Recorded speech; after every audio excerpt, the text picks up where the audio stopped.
ወሲካዮን ስኻ ክትቀበለኒ ክትገልጸለይ ክብርኻ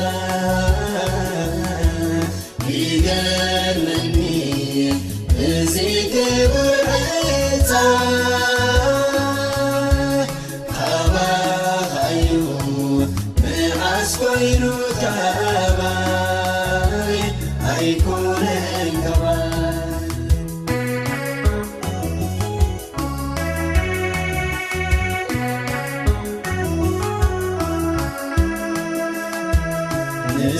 ንስነተይ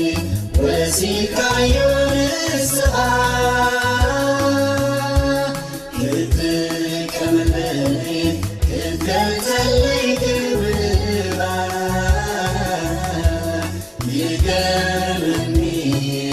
እዚ ክቡር ዕፃ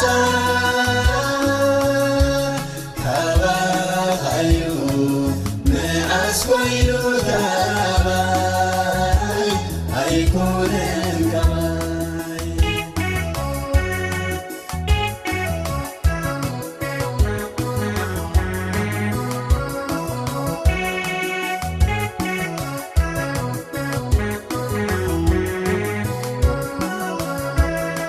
ተባዒሰ ኣይበልጥን ኣነ ሲምዓኻ ሓቂ ዓረቢበስ ሕጉስ የክነብር ምሳኻ ተዘይፈልጠለካ ኣበይ ምሃለኹ ከምቶም ኣብቲ መሞት ዘለዉ ምኾንኩ ንጠፋእኩ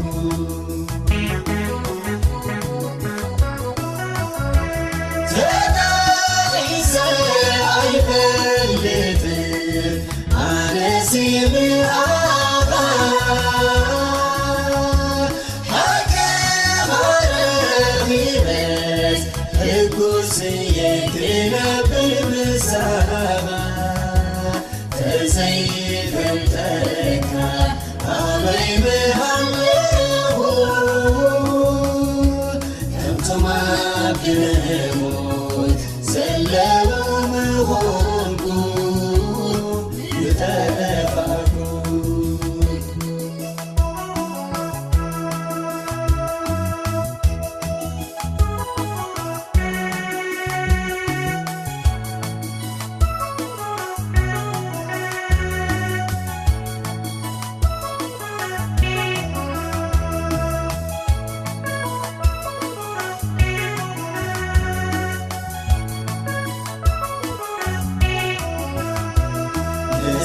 ንስነተይ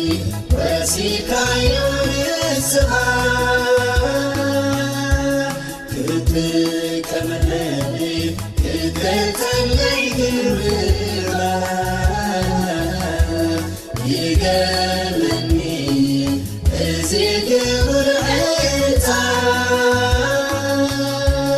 ካባኻዩ መዓስ ኮይኑ ካባይ ኣይኮነን ካባይ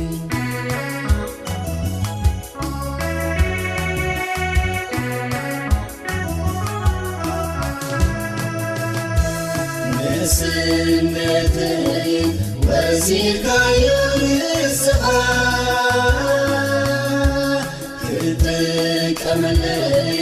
ክትገልጸለይ ክብርኻ ይገርመኒ እዚ ክቡር ዕፃ ካባኻዩ መዓስ ኮይኑ ካባይ ኣይኮነን ካባይ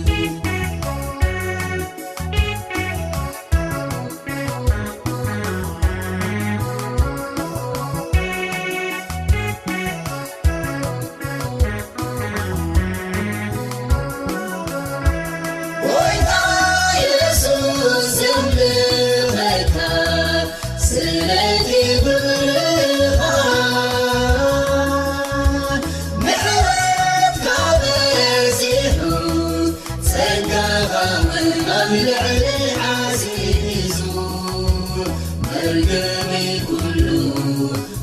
وسيكايو نسخا حتيات عيون تمسيسكايو بدنكا